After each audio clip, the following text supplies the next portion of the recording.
Hello, everyone. Can you hear me? Thank you for taking the time to join our panel today. I'm Justin Chang, film critic for the Los Angeles Times, and we're here to talk about the internationalization of film and the American moviegoing experience, but really we're going to just talk about whatever's on our minds, and I wanted to talk to two of my good friends, actually, and let me introduce them now. Our guests today, first, please join me in welcoming Davey Hsu. Davey is, as you may know, is the writer and director of the Oscar shortlisted film Return to Seoul, which premiered here at Cannes last year in Un Certain Regard. And fittingly enough, Davey is back here this year as a member of this year's Un Certain Regard jury. Congratulations. Davey is, full disclosure, also, thank you. Yes. Thank you. Davey is a personal friend of mine. I think we met back at Berlin in 2012 when you premiered Golden Slumbers, your beautiful documentary about the rich and sadly, in many cases, lost history of Cambodian cinema at the Berlinale in 2012. And I've wanted to just have a conversation publicly with Davey for a while about his remarkable career. And I thought, well, why not do that right now? Second, please also join me in welcoming the LA Times, my colleague at the LA Times, culture critic and columnist Mary McNamara. Mary, who has been here in Cannes covering the festival with me. Mary is our Pulitzer Prize winning TV critic, is no longer a TV critic, but now writes about, there's no aspect of entertainment and culture that Mary has not written about for the LA Times, and I'm in awe of her ability to do that, because I just write about movies. So thank you for joining us, Mary. Davey, because he's on the jury, and I will not ask him anything about the jury, because that is completely off limits, but as much as dying of curiosity as I am, but he has a screening at 11, so we're going to get you out of here a little early, so I'm going to focus mostly on you first, and then I'll switch over to Mary. But I do want to ask you both this question. Davey, you come to Canada many times over the years. You were here last year, of course. Mary, you were last here like 18 years ago as a film reporter. Yes. And so very different experiences, perspective. I myself have, am often in Cannes, but how is this year's festival treating you in relation to previous ones you've been to? Where's your head right now? This year, right? This year, yeah. Well, good morning, everyone. Just to say first that I am very honored to be part of that discussion.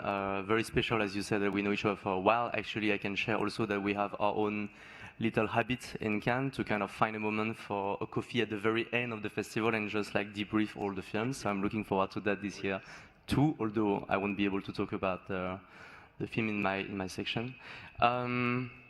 Well, my first experience in Canada was in 2006, actually. I was 23, and yeah, I can talk a bit about it, but it was the most wonderful experience. And to now be here as a jury member and watching films all day, that's a very different experience first, and then I feel very privileged. So, but it's always, I live in Cambodia, actually, so usually, before I was in Paris, so it wasn't too far. Now it's a bit further trip to come from Cambodia. But it's a very different experience being Cannes and my daily reality in Cambodia, as you can guess. So it feels overwhelming, but so great also to be in the middle of where cinema is showing and being and experiencing all these different propositions from directors from the world. It's extremely privileged position, I feel. Yeah. My first Cannes was 2006 too. We were here. Was it? We literally, okay, yes, it was. cool. We were here. And Mary, your last Cannes was 2005, and 2005, so it's been a while for you. What's it like? It's been a while. Yeah. It is amazing how it is exactly the same as it was in 2005. I mean, I can't decide if that's like disturbing or comforting, because like the world has changed so much. We've been through so much, particularly in the last few years, and yet it's like, it all comes back to me and everything is the same. I mean, the movies are obviously not the same, but the energy and the sort of, celebration and the exhaustion and the like, when am I going to eat my lunch? Like all of those things that I remember from all those years ago are exactly the same. And of course, Cannes itself is beautiful, and it's been lovely to have it in the rain and in the sun. And it is a fixed point. And in a world where there are a decreasing number of fixed points culturally, I think there is something kind of reassuring about it at the end of the day. Yeah, for me, it's also been just, this is, I was not here in the 2021, the first edition, kind of post-pandemic or mid-pandemic, and this is the first year that it's really felt like the energy is fully like, whether it's getting shut out of screenings, which is disheartening, but also kind of, it is actually heartening because that life, that kind of communal experience that is festival going is back. So Davey, you know, I'm curious just about your year, what it's been, because it's been a year since Return to Seoul, and I know you've been just living, breathing, eating, drinking Return to Seoul all year, and you know, the movie was shortlisted for an Oscar, has won many awards, and where are you now? I know you're a year on, you know, what was that like? What was that year like? It must be head spinning, and have you gained your sea legs a little, or your land legs, as it were? No, that was a very crazy and very unique one. I have to say as well, I had my first kid who was born nearly 8 months ago. So that was a very special year of having two babies in the same time that kind of changed your life. It was a transforming year. I have to say that I think the trigger of it was maybe like a few days before the festival when Sony Pictures Classic bought the film. And you know, when you're making your film, at least in my level, I'm not thinking of huge thing. I'm just thinking to finish it and to hope that there will be people in the world who will appreciate it. That's really the mind of the director when he's spending 3 years on making his film, and you hope the film is not going to be too bad. To be very honest, that's the doubt that you have and you live with and you carry with every day. So we finished the film, and I think I received a phone call from MK2, the sales agent, during the last steps of the sound mixing, and they say, yeah, they're really interested to the film and they're going to make an offer. And that was really overwhelming, and even like, really? And then 2 days after they did sign the thing, they asked me, like, Michael Barker, so the head of Sony Pictures Classic, would like to talk to you. Can you phone him? And with the time difference, I phoned him a bit drunk, I think, at 1 a.m. After a dinner in Paris. And then we have this extraordinary first talk, and now we know each other well, but kind of like half an hour talk in which he said, your movie is amazing, it's going to be a very big thing. And at that moment, I'm just thinking, that guy maybe he has dreamed too much of something, but it can't be my movie. And finally, everything he said turned to be true. And that was really like the beginning of the journey. And so being in Cannes, surrounded also already by Sony Pictures team, Classic team, but also by Mubi, who also bought the film for other territories, felt something very special, because as a director, but also as an audience who used to come myself as a cinephile, watching many films and following a bit what's happening here, it's a dream to be here, but you also know that once your film is here, there is a big chance also that like it's going to be indifferent reaction, or worse, like you're going to be assassinated. And of course you don't want that, but you know that in a career this might happen one day. So you're just a bit scared as well. And so when you have a lot of people already telling you it's going to be cool, and then publicity is telling you, yeah, the press like it, then you start to feel more confident. So that was really this kind of a happy ending story, I would say, last year. And then the journey of it was what a filmmaker dreamed to do, which is be able to, which I didn't do a lot because I was also to focus on the kid to be born in September, but like to travel with your film and to have the chance to meet audience in different parts of the world and to listen to the people coming to talk to you, having Q&A after the screening, and see how they react and they resonate with the film. So I feel very lucky to have that. And of course the Oscar race was another different world, that as a French director, you just read this in the paper and imagine what can be an Oscar campaign. So I went for it, which I feel also very grateful and very special to have the chance to do that. And I was pretty crazy. I didn't know what the Governor's Award was actually before going there. And I received, I think, an email in the morning that said, can you come tomorrow to the Governor's Award? And I was in Phnom Penh and I was showing my film there. It's like, are you sure? I said, yeah, I think it's important. I said, okay. And then I went there and then, yeah. So you just hopped on a plane and just, yeah, exactly. Yeah, the morning after, yeah. Insane. And, this is a good question, whenever I talk, especially to, because, I write about the Oscars a lot, maybe more than I should, and people are always telling me, that, why do you care so much about it? Why do Americans care so much about it? And it's interesting because Cannes, films that play here do play a role in that. And I'm just curious, do you feel like having had a year where you're just, promoting the movie and yes, looking, did it get too... Are we too Oscar obsessed? And Mary, I'm curious to know your thoughts too, because I know you have a lot of thoughts on like how prematurely films are sometimes anointed or shot down, or and I think that at Cannes and at other festivals too. Oh, me first? Yes, I mean, I do think that that's a danger. I mean, I understand that, you know, when we, especially when the American press comes to a festival like this, and it's not just Cannes, it's Toronto, it's Sundance, it's like, you know, you're looking for the films that are going to pop. And so the easy shorthand of saying that a film is going to pop is to say that there's Oscar potential. But I think, and then covering it too, you're always trying to get your coverage to pop too. And so I think declaring, anointing a film, and I'm not saying that some of the films that have been anointed out of Cannes were not Oscar worthy, but I don't think that should be the point. You know, I mean, I feel like that's almost the opposite of the point, right?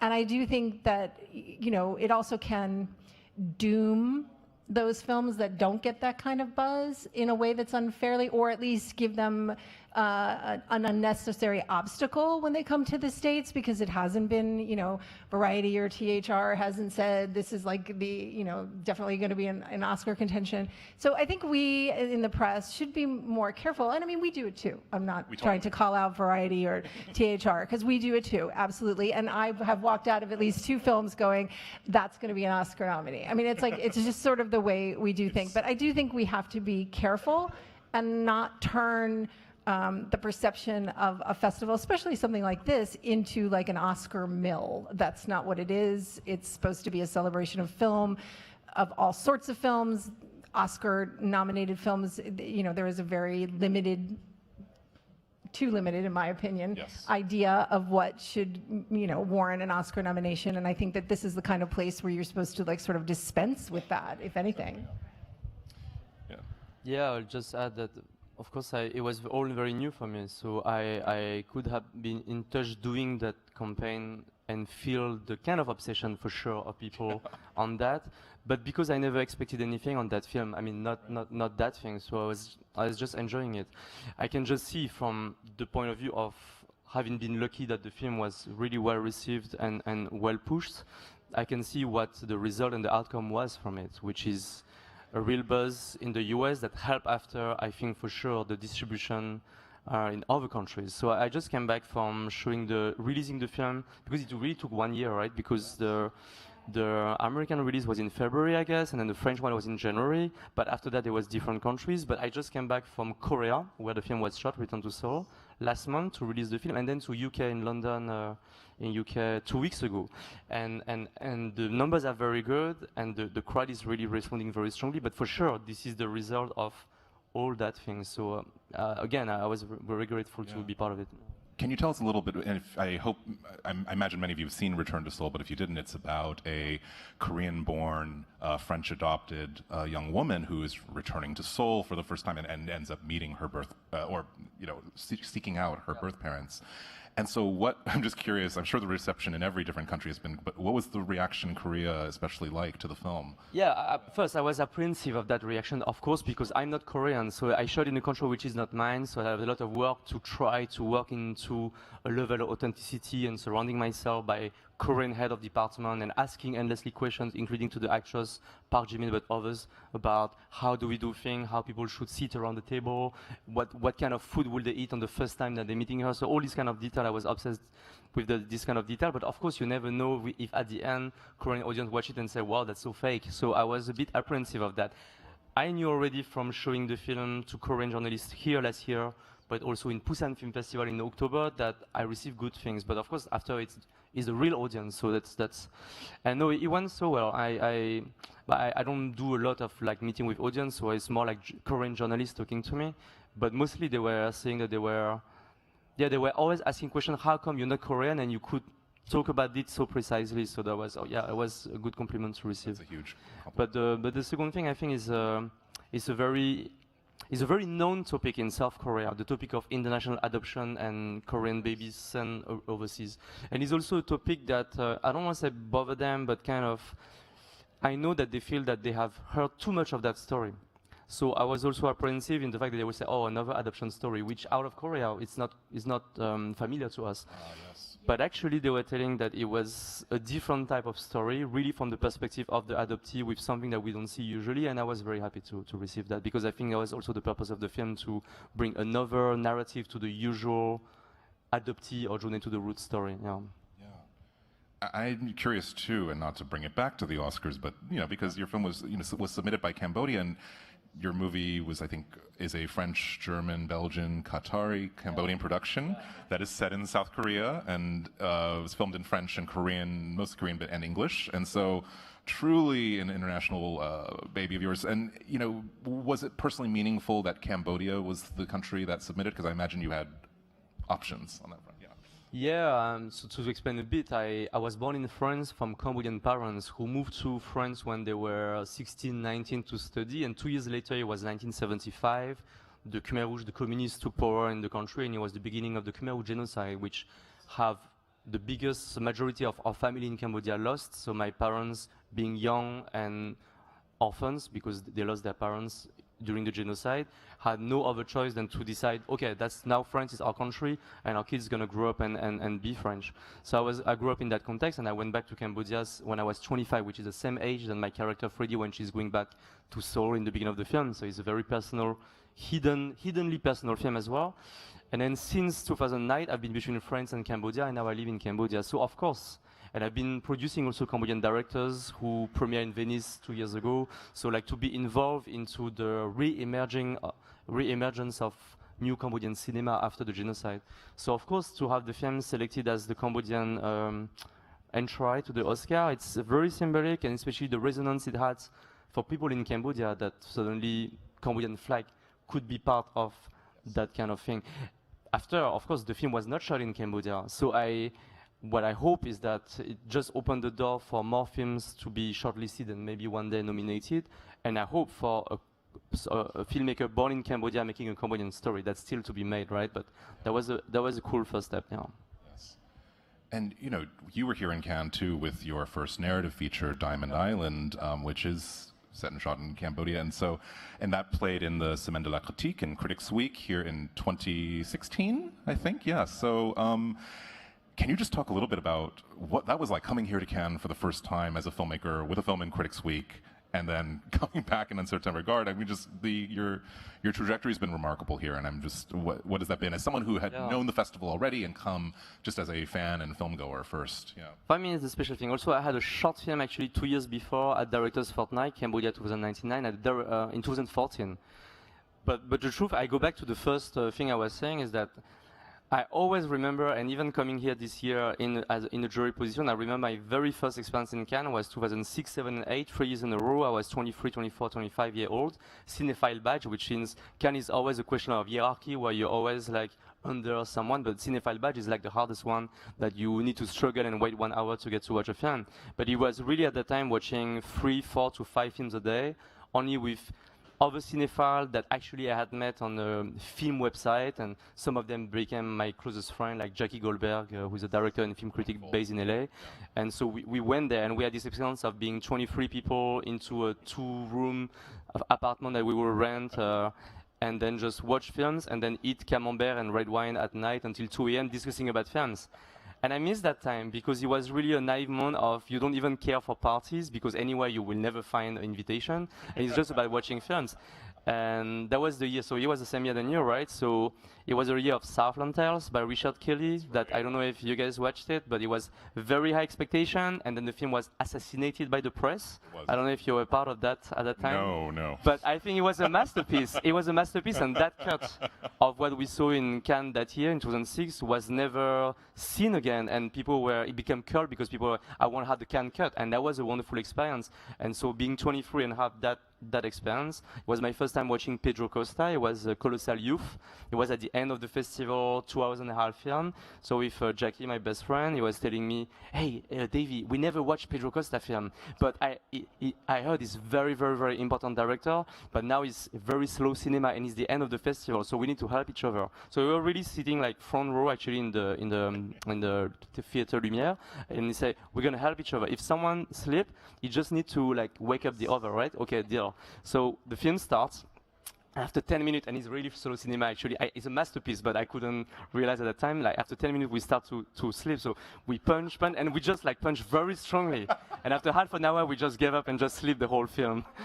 and as soon as like we woke up with the standing ovation, and we were like, masterpiece, masterpiece. Yeah. So these kind of experiences, and yeah, it's special. Like watching Lisandro Alonso, I think it was Fantasma, the director's fortnight, but it was shown in a small theater so we could chat with him. So for us, and there is young people also here in the audience, it means a lot to be able to just chit-chat with the director. So anyway, I haven't answered fully your question, but I just wanted to share that experience because what was yours actually? Well, since you shared your Pedro Costa's Colossal Youth story, I'll share mine because I went to, because that was my first Cannes, and I was a young baby critic at Variety, and when you're like low on the totem pole in Cannes at Variety, they assigned me the Pedro Costa film to review, and it's sort of like, I feel like it's like fraternity hazing ritual or something, because it's like, yeah, let's send the new guy to review this. You know, this really a very daunting and very challenging and very great movie. I did not recognize its greatness. I'd never seen a Costa movie. I've written publicly about this. I've issued a mea culpa because the review I wrote was just awful. And it's like, do not look it up. It's one of the most embarrassing things I've ever written, and that is saying a lot, everyone. But at the same time, that experience was such a thrilling Cannes. It was the year of Southland Tales, which I did not hate and I did not write about. I did not assassinate, but it was absolutely destroyed by the press, except for a few. Like Manola Dargis was a big champion. A few critics who recognized qualities in it that others didn't, and so. That was also the year that over in Director's Fortnight, then relatively unknown filmmaker named Bong Joon-ho premiered The Host. And that was the one movie I think I went to go see. Everyone, and thankfully I had friends. It's really great to be at Cannes with friends who can tell you, who've been here, who know the literal waterfront, and can tell you, hey, we should go see The Host in Director's Fortnight. I heard it's really good. It was supposed to be in competition, but wasn't, and so and then lo and behold, and that was like the best movie I saw at Cannes 2006. And then Bong Joon-ho, who of course has become now kind of the poster child for a filmmaker at Cannes competition, wins the Palme d'Or, wins Best Picture.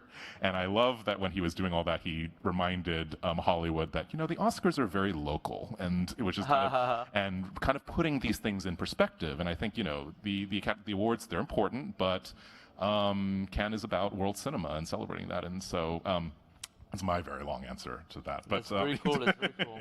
Wow. But it was memorable, and you need to go in 5 to 10 minutes, so I'm going to start wrapping up. So I know you cannot talk, Davey, about, and I will not ask you, but have you gotten to? I think I got Davey's permission to ask about this. Have you gotten to see any movies here that are not in Un Certain Regard? Sure, I did. And anything you care to talk about?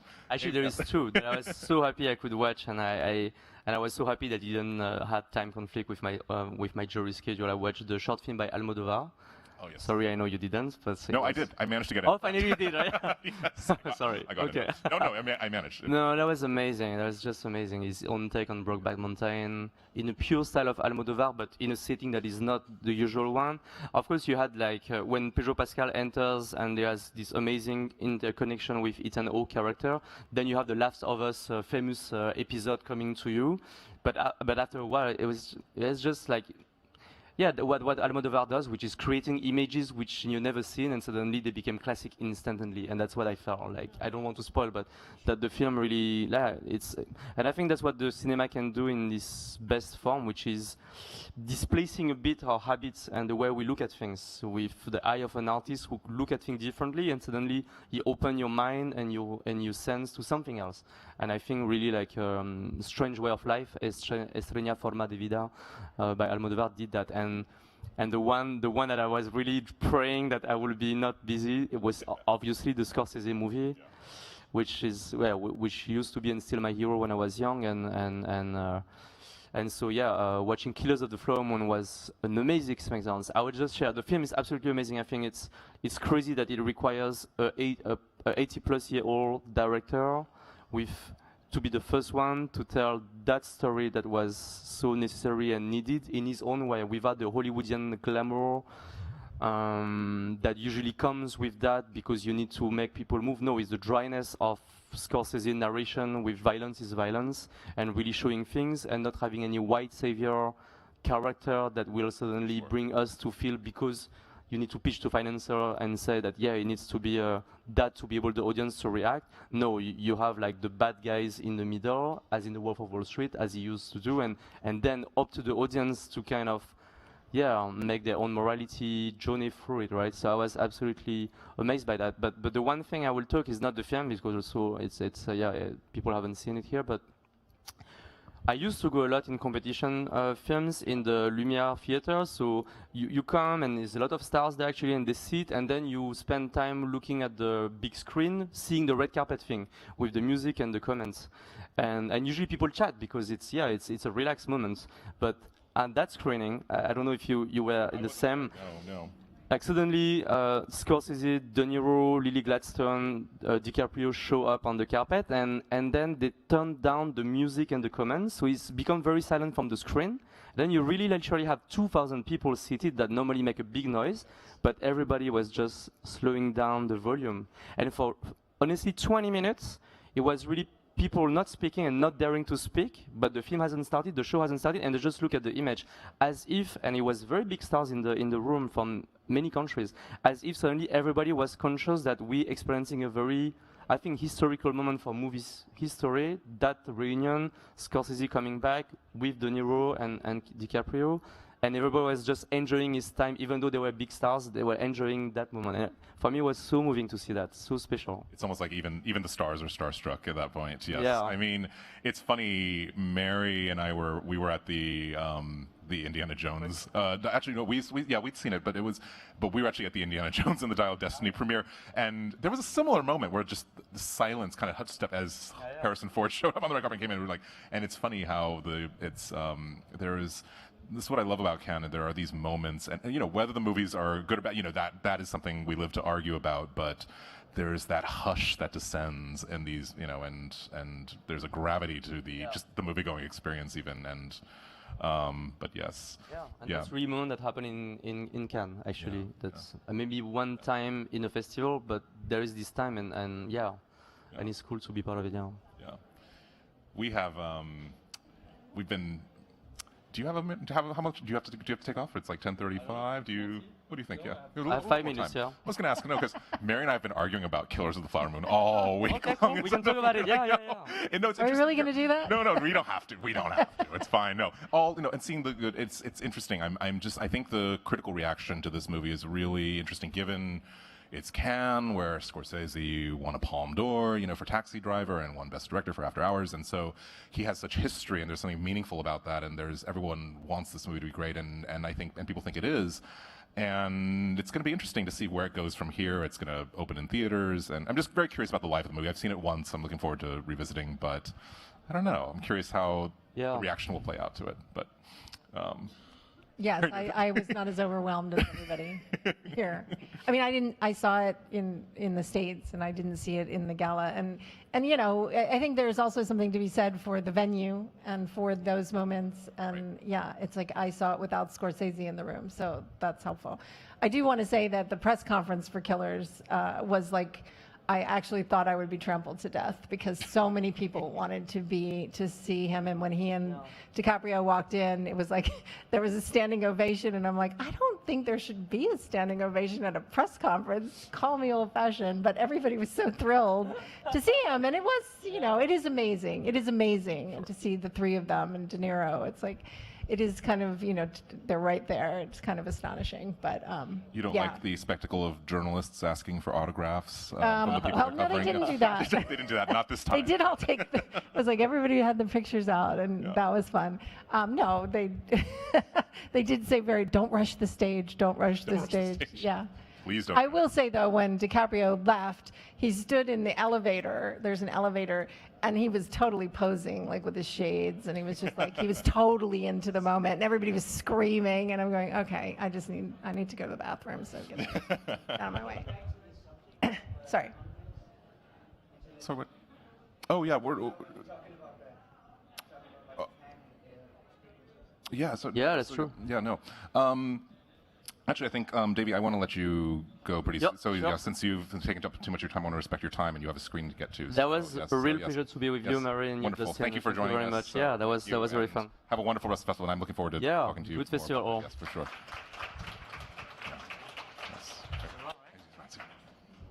Nice to meet you. Or you want to stay there? So, oh, so. Oh, sure. I'm sorry. Thank you. Oh, that's good. And we'll just glare at each other. Yeah. Yeah. Yes, sure. Yes, we can open it up to questions. Yes, please go ahead. No, thank you. No, please. No, that's all right. No, if you have a question, please.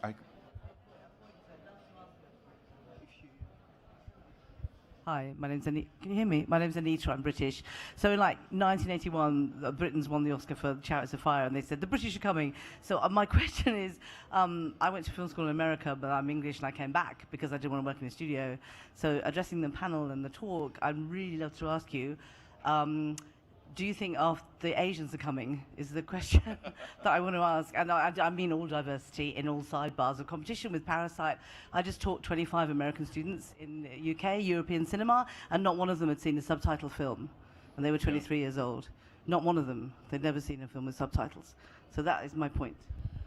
Well, it's interesting, and Mary and I talk a lot about this and feeling like, in some ways, would you say, Mary, that, and Mary covers television, which I do not, do you think that Netflix, among others, people have adjusted more to subtitles in a way that have become less hostile to subtitles than they would have, then I think television and international television has done more to normalize subtitles in America than art house films from overseas have. But yeah. Absolutely. I don't know who your students are. I also teach a college class, and everybody watches subtitles. And I mean, sometimes they watch subtitles when it's English language speaking, which I don't understand unless it's Scottish. But but I think it's I do feel like when I was growing up, there was not a lot of international content. There was no international television. There was very little international film brought to the American, audience, except for in art house theaters. And it was very,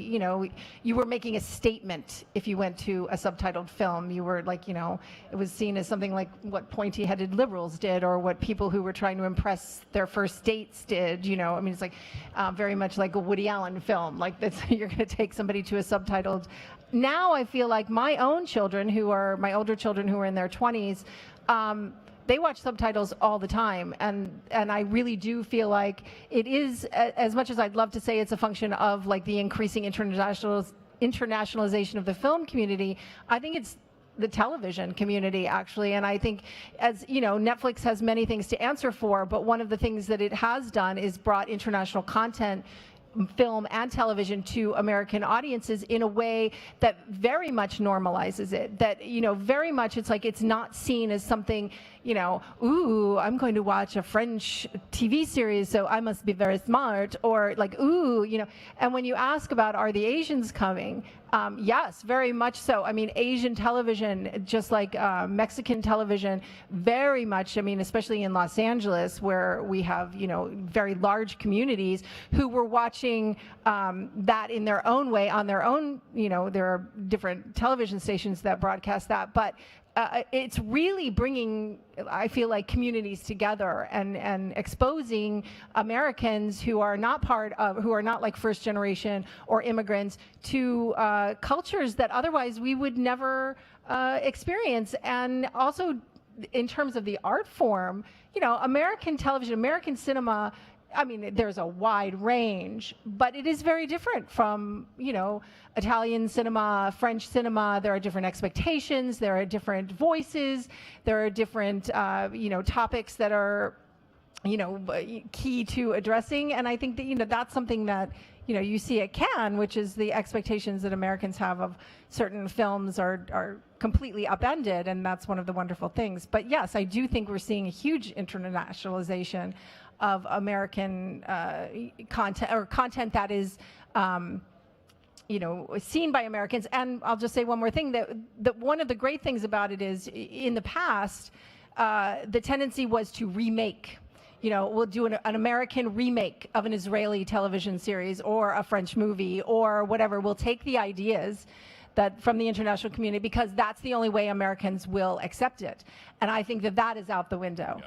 And out the window too, for one reason, that almost all of them, with the exception of possibly Homeland, were just terrible. I mean, it's like, it's just like, please do not do this again. But also, I think it's because we are now, you know, it is normalized, and it is something that people don't think twice about. So I think that's a wonderful thing. I couldn't be happier about that. I have so many thoughts on all of the things we're talking about, and I'll pick up with that. You know, I'm reminded that, you know, one of the great films to play at Cannes in recent years is Tony Erdmann, Marinade's film from 2016, which should have won the Palme d'Or, but didn't. And there was a lot of time that was going to be a remake. It was going to be, I think, with Kristen Wiig and with Jack Nicholson. And you know, I never want to say never. Not that it couldn't have been a good movie, but you watch Tony Erdmann, you watch Sandra Hüller, who has two pretty great films in competition this year: The Zone of Interest and Anatomy of a Fall. And you think, why would you need to remake this? It is a perfect movie on its own. To your question about the Asians are coming, which is something I think I've heard that exclamation in my head over the past few years. You know, with Parasite especially, but also, even though this movie didn't go as far as in terms of, say, the Academy Awards race, but Drive My Car. I think the success of Drive My Car, I'm a huge fan of that movie, the Japanese film by Ryusuke Hamaguchi, which premiered here at Cannes. I didn't even see it. I wasn't here at Cannes. It was 2021 that year. But for that movie to go and get the critical reception that it did in the U.S. And to actually, you know, be nominated for Best Picture, Best Director, Screenplay, that was huge, because and it's interesting, two different studies in kind of Asian success. You know, you have Parasite, which is the more accessible movie, which is, you know, a genre movie in a lot of ways, and extremely entertaining. And you have Drive My Car, which is a more hushed and more meditative kind of film. But and so in a way, the discrepancy between them is still sort of preserved in terms of how well they did. But they both did well, and they both had an impact. And to me, it's I feel like it's put more attention. The attention works both ways. I mean, the international cinema benefits, and it puts the focus back on Cannes. People come to Cannes thinking, oh wow, this is a place where, you know, it's not just the kind of ghettoization of like art house cinema, foreign cinema. It's like, we don't, you know, this is stuff that actually can connect in theaters or on streaming platforms with an American audience. So that's been, so I come back to the festival with even kind of renewed excitement these days. So I think we have time for a little bit. Are there any more questions? Anyone? What do you think? I do want to say one thing. Yes. I do think, for better or for worse, both things, for better and for worse, you know, we are currently experiencing a writer's strike in the United States. Ted Sarandos, who's the head of Netflix, has said publicly that, you know, Netflix will be fine because of the foreign content, which, you know, I have very mixed emotions about, because you know, the writers need to have the support of the entire industry. But that said, I think we are going to see in the next few months and the months after that an even bigger explosion of international content on streaming, for the simple reason that, you know, they can write it, and American writers cannot. And so, you know, that could be a silver lining as well. I mean, I support the writers, but I also support the internationalization of American cinema. So, I mean, it's interesting because I feel like, you know, and obviously relations between Netflix and Cannes have been strained because they are not allowed in competition. They are not banned. They are not allowed in competition unless they were to give their movies a proper theatrical release in France. And Netflix does not. They could bring films out of competition, but they don't want to because they see it as a blow to their status or something. So but they can still buy those films. They can still buy up. You know, I imagine. I don't know. I don't have in front of me, you know, which movies are seeking distribution, but Netflix could buy them. But I'm a little, I have a lot of thoughts on what Mary said about, you know, what Sarandos thinks of, you know, just kind of buying up, you know, saying, oh, we can rely on that, because I do sometimes think that he uses international content in a way, he shores it up and he doesn't give it, you know, because things get lost on Netflix, and they, you know, he doesn't think they aren't marketed properly. There have been great films that have played at festivals like Cannes and Venice that, you know, in any given week would have been, you know, given a proper spotlight with theaters, with press, and they just dump it, and it gets lost. And so I feel like it actually does international cinema kind of a disservice in terms of the way it's treated. But yeah. Well, they do. That is true of a lot of things, not just the international. But yeah, it's. That is true. Yes, things get lost, and there is too much, I feel. So. But I do think as Americans become more acquainted with some, and obviously Parasite was a huge, step forward in terms of, Americans saying this is just great film. It's not international film. Do you know what I mean? And I think that that's the barrier that needs to be broken. And just the idea, the notion that America rules the film industry, which is absurd and ridiculous, and is something that I think we are, we are accepting is not true just because of all the content that we're seeing now. So. I should have mentioned this. Davy's gone now, but Return to Seoul, I remember, was so heartening. That movie was named the Boston Society of Film Critics, and I pay a lot of attention to the Critics Awards, which are important in that they named it Best Film, not Best Foreign Film, not Best International Film, but Best Picture. And that was. I remember Davey was like shocked when that happened. He was like, "Wait, this can't be for real." But I think that was an important step, and this is where I feel, as a critic personally, this is a huge kind of pet cause of mine. Let's stop. I almost want to do away with foreign international film awards altogether. I feel like it's almost as if they served a purpose, and now we're maybe getting to that point where we're not seeing and so we're just seeing it all as cinema, just it's all world cinema. And so but then at the same time people argue, no, but if you were to do away with those awards, it would lose the opportunity to recognize those films. And there is very much a let's spread the wealth, let's draw as much attention to these things as possible. So I do see that argument, but I've been really heartened. When Parasite won, people were angry. People were like, "Wait a second, a Korean film can't." I think even Thierry Frémaux here recently said that Best Picture the Oscar should go to an American film. That's what it's for.